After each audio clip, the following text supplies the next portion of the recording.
चाहे आप अभी एक टीनेजर हो, अपने 20s में हो या इवन आप खुद एक पेरेंट हो, आपको ये समझना चाहिए कि पेरेंटिंग सबसे मुश्किल कामों में से एक है। छोटी से छोटी गलती भी एक इंसान की लाइफ को बहुत मुश्किल बना सकती है। और तभी आज हम डिस्कस करेंगे कि हमारे पेरेंट्स की कौन सी गलतियां हमारी साइकोलॉजिकल ग्रोथ के लिए हार्मफुल होती हैं और ये गलतियां किस रूप में बाहर आती हैं। नंबर 7, अपने आप को दूसरे लोगों से कंपेयर करना और खुद को उनसे कम समझना। ये साइकोलॉजिकल प्रॉब्लम आती है लो सेल्फ एस्टीम की वजह से। जब पेरेंट्स अपने बच्चे को दूसरे के बच्चों से कंपेयर करते हैं और उनकी अचीवमेंट्स को ज्यादा बढ़ावा देते हैं बजाय अपने बच्चे को मोटिवेट करने के, या फिर वो अपने सिर्फ एक बच्चे पर ज्यादा फोकस करते हैं और दूसरों पर कम। इस वजह से ये बच्चा सोचता है कि शायद उसका पेरेंट उसे प्यार और अटेंशन इसलिए नहीं दे रहा क्योंकि उसमें कोई कमी है, और इस सोच के साथ वो काफी सेल्फ क्रिटिकल बन जाता है और चाहे वो जितना भी अचीव कर ले उसे हमेशा यही लगता है कि वो यूजलेस है। नंबर 6, दूसरों पर रिलाय करना।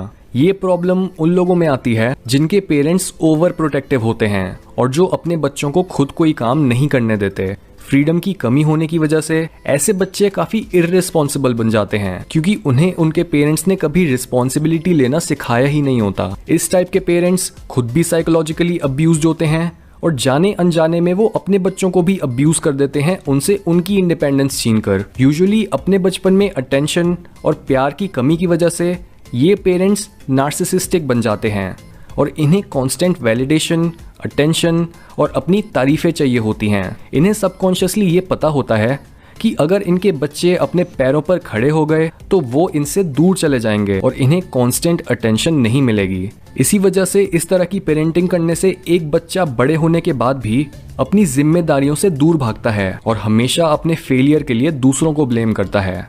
Number 5, addiction. एक काफी पॉपुलर कैनेडियन फिजिशियन जिनका नाम गब्बोर माते है, उन्होंने अपनी book in the realm of hungry ghosts में लिखा है कि किस तरह से एडिक्शन का सोर्स हमारे जीन्स या एनवायरनमेंट नहीं बल्कि हमारा चाइल्डहुड ट्रॉमा होता है। उनके हिसाब से कोई भी सब्सटेंस अपने आप में एडिक्टिव नहीं होता बल्कि वो हमारी पर्सनैलिटी होती है जो अपने खालीपन को इन चीजों से भरने की कोशिश करती है। यानी चाहे वो अल्कोहल हो, वीड या कोई हार्ड ड्रग, हर सब्सटेंस को जब अब्यूज करा जाता है तब वो उस एडिक्ट के लिए एक पेन किलर का काम करता है। ये इसलिए क्योंकि फिजिकल पेन और इमोशनल पेन दोनों से जुड़ी सफरिंग हमारे दिमाग के सेम हिस्सों को ही एक्टिवेट करती है। सो जब भी कोई इंसान अपने बचपन में इमोशनल रिजेक्शन फील करता है तब उसके दिमाग का वही पार्ट एक्टिवेट होता है जो तब एक्टिवेट होता जब उसे चाकू मारा जाता। तभी गब्बोर बोलते हैं कि हर एडिक्शन दर्द को कम करने की कोशिश होती है। अगर पेरेंट्स अपने बच्चे को ये नहीं फील करा रहे कि उसके माँ बाप उसकी परवाह करते हैं तो वो बच्चा बड़े होते होते कई तरह की एडिक्शन डेवलप कर सकता है जो तब तक दूर नहीं होंगी जब तक वो अपने बचपन के ट्रॉमा को फेस नहीं करता और उसे वैसा ही प्यार दोबारा नहीं मिल जाता। नंबर 4, किसी से ढंग से बात ना कर पाना। यहाँ पर हम बात कर रहे हैं कन्वर्सेशनल स्किल्स की। यानी जब कई पेरेंट्स अपने बच्चों के बिहाफ पर डिसीजन लेते हैं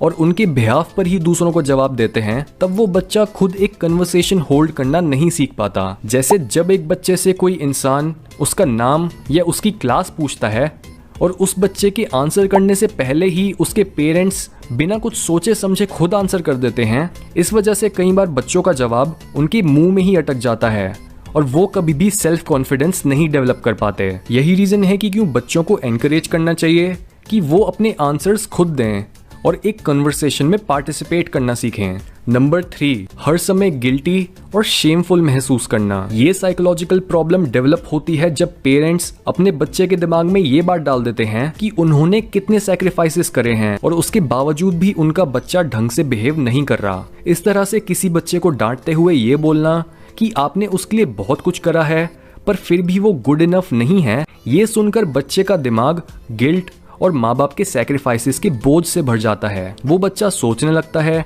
कि वो दुनिया की कोई भी अच्छी चीज डिजर्व नहीं करता और उसके माँ बाप उसे इसलिए अप्रिशिएट नहीं करते क्योंकि वो एक फेलियर है। इसलिए बच्चों को मोटिवेट करने के लिए शेम या गिल्ट को यूज करना गलत है। इसके बजाय उन्हें दोबारा कोशिश करने के लिए एनकरेज करना और अपनी गलतियों से कैसे सीखना है ये समझाना चाहिए। नंबर 2, कभी भी रिलैक्स ना कर पाना। आई एम श्योर आप में से बहुत सारे लोग इस प्रॉब्लम से रिलेट कर पाओगे, क्योंकि ज्यादातर पेरेंट्स अपने बच्चों को काफी छोटी उम्र में ही ये बोलना स्टार्ट कर देते हैं कि वो अपना टाइम वेस्ट कर रहे हैं या फिर खेलने में ज्यादा दिमाग लगा रहे हैं और पढ़ाई में कम। बच्चों को टाइम से पहले ये बोल दिया जाता है कि उन्हें अपना बचपना कम कर देना चाहिए, और यही बच्चे बड़े होने पर इमेच्योर और आलसी लोगों को हेट करते हैं और खुद को आराम करने से रोकते हैं। इवन अगर वो जरा सा आलस भी फील करते हैं तो उनके अंदर गिल्ट इतना बढ़ जाता है कि उन्हें फिर से अपने आप को किसी काम में बिजी करना पड़ता है ताकि वो यूजलेस ना फील करें। नंबर 1, अपने ऑपोजिट जेंडर पेरेंट जैसा पार्टनर ढूंढना। रिसर्चर्स ने ये पैटर्न कई जानवरों की स्पीशीज में देखा है, जिसमें कई तरह की बर्ड्स,